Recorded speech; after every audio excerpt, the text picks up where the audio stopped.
Would you just look at that? It's almost charming how the other wives really seem to have flourished over the years.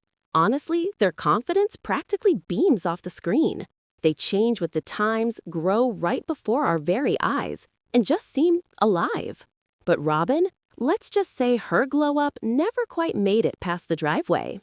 And here is where it gets interesting. Robyn hasn't just slowed down, she has completely veered off into lost confidence land like she set up a camp there. She is all tense with her energy, that permanent grimace of hers is grating on nobody's nerves. And seriously, when was the last time she smiled without it appearing fake? But wait, it gets even juicier. The one drawing Cody's attention lately? Janelle. Yes, really. Whether people want to admit it or not, the limelight is clearly on her. Meanwhile, Robyn may still be holding on to some fairy tale dream, but the reality is a lot less magical. And then, cue one of the cringe-worthiest moments ever captured on camera. Robyn casually compliments Cody's ring. "I like your wedding ring." And you can almost hear the record scratch. Cody brushes it off. "Oh, this isn't a wedding ring or anything, just fits this finger." No emotion, no meaning, just a ring. But here's the kicker. When Robyn asks if he ever really loved his first two wives, Cody doesn't even hesitate. Love? No way. That wasn't love. That was just something we did. Ouch. And if that isn't enough, he practically jokes about melting the ring down, as if it were some kind of cursed talisman that needed to be destroyed. You really can't make this stuff up. And if you're thinking, wow, this is already messy, buckle up because we're just getting started. What's up, everybody? Welcome back to the channel. Today, we dive into some of the most jaw-dropping moments between Cody, Robyn, and the wives. Let me tell you, you are going to want to stick around for this one. Which brings us to the infamous ring melting moment. Outwardly, it verges on petty, even over the top. But if you watch these interactions long enough, you notice a strange pattern. They often reveal the truth while pretending to hide it. And Cody, he lays it bare, even while saying very little. Let me break it down. Meri has spent decades, seriously, decades, over-explaining her unwavering devotion to Robyn. And if you doubted it, don't worry, she made sure you didn't. But here's where it gets tricky. Deep down, I think Meri never really wanted Robyn to become one of the family.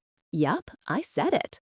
Sure, she wrapped it in polite objections. It's not the right time. Or, I'm just thinking how this might affect everything. The finances, the family dynamics, you name it. But underneath, she wasn't truly on board. And what happened when she tried to express those feelings, even carefully? Rejection, distance, punishment. What Cody's reaction made clear was that he couldn't let Meri have any emotional claim on him, not even something symbolic like a ring. It wasn't about the gold. It was about erasing any trace of a bond that had already faded. And that's really where the story begins. But of course, a woman having any say? Unthinkable. Cody made his position clear, and the contempt on his face said it all. That was the moment Meri realized that if she wanted to stay in his good graces, she'd have to follow a very precise line. And oh, did she follow it? For decades at that. She gravely fawned over Robyn, acted like her biggest admirer, and gave unwavering support. Why? Because Meri knew exactly how to get into Cody's good books, to be the perfect sister wife.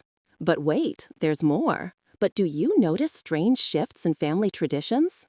Now, let's get back to those Joseph Smith birthday parties. You remember those? They occurred every year like clockwork.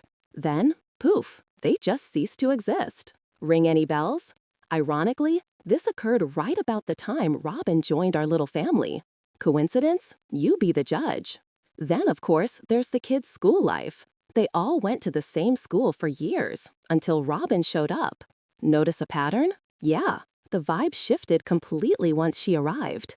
And Meri? Well, her place in the family went from accepted to suddenly isolated. It was like someone flipped a switch. Suddenly, Cody needed to make sure Meri understood she had no stake in him. That ring? No longer a symbol of connection. It became a boundary. And when Robyn brought it up, Cody didn't even flinch. No hesitation, no questions. Take a step back and think about it. It starts to make sense, right? Go back to season 1. Meri, Christine, and Janelle all seemed aligned when it came to Robyn. But there was something off. If Meri really loved Robyn as much as she claimed, wouldn't that raise an eyebrow or two? Exactly. Cody rewarded Meri for stepping back. Suddenly, it all clicks. Before the wedding, he showered her with attention and affection. Afterward, well, he handed her a bone, basically saying, "Follow the script, and maybe I'll tolerate you a little longer." Sharp, calculated, and cold. And here is where it gets even messier. Someone on a forum actually mapped out the timeline of this entire catfish saga, and it's eerie. Apparently, it all went down 7 years after already being separated from Meri following a miscarriage. This is when he went with Meri to IVF and Robyn volunteered to be the surrogate. Let me tell you, this was not just cold. This had a distinctly malicious edge. Think about it. Meri did not want Robyn in the family. All she didn't want was to be compelled to accept it. For Cody had made one thing crystal clear. If he wanted it, she would do it. No questions asked. And here's the kicker. Apparently, Cody looked at Meri's infertility as some sort of sign from heaven above. As if that wasn't enough, Cody Jr., Mini Cody, claimed that God was punishing Meri for having only one child, and that child happening to be trans. No grandkids for Meri? Yup, it would appear as if God is firmly in Cody's corner on this one. If Leon had wanted to clue Cody in on what was happening, they could have easily done so. But considering the tidal wave of hate Meri and Leon face on Meri's Instagram posts, it is no wonder they have kept a low profile. Let's be real, there's very little compassion for trans people in that fan base, except maybe on Reddit, where everyone suddenly remembers how to be decent for about 5 minutes. Honestly, staying off the show is probably the healthiest choice Leon could make. As much as we'd all love to hear their take on the chaos that is the Brown family, exposing them to more public attacks would be brutal. But seriously, try to envision a full-fledged transition story for Robyn.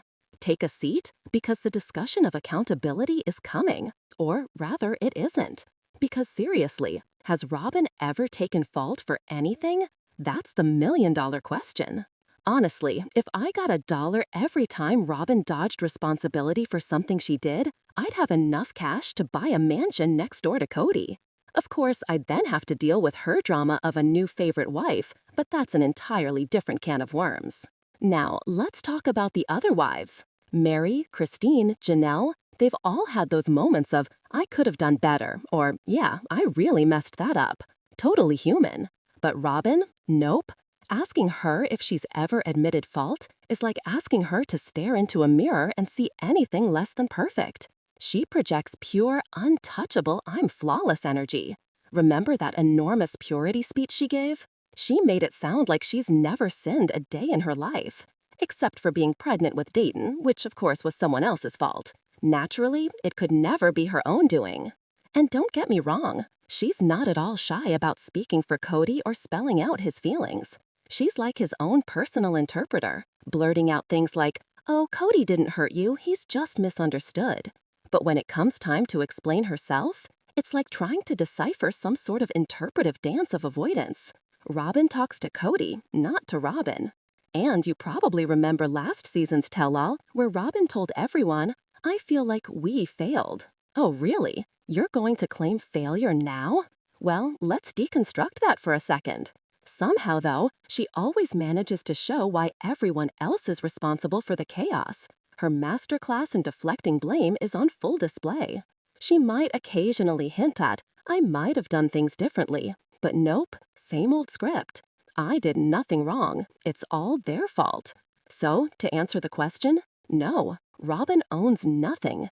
And honestly, she seems more than happy to keep it that way. Now, can we all just agree that Auntie Cohen should be the only person moderating these tell-alls? The guy doesn't mess around. He actually watches the show, gets what's going on, and isn't afraid to call people out when they're being ridiculous. Sure, he has favorites, but that doesn't stop him from dragging anyone acting absurd. TLC could never pay him, though. Let's be honest, TLC versus Bravo is like comparing a cardboard box to a luxury yacht. But seriously, What's the point of selecting a moderator who demonstrably doesn't watch the show? It's like handing a random stranger a book they've never heard of and asking them to discuss it. They can't connect with the audience, and good luck getting them to ask questions that make sense. It's baffling. Andy? Now he's slick. He asks the hard questions, doesn't give anyone a free pass, even if they're lying through their teeth or acting like fools. He is literally the only one who can host a reunion and make it worth watching. But let's get real here. Andy's gold is only when he's personally invested in the show at hand, namely as a producer. Take a look at his Below Deck reunions. They are literally just the same stale stuff we get from Sister Wives, no matter who's hosting. Production often has their hands tied behind their backs about what can and can't be asked.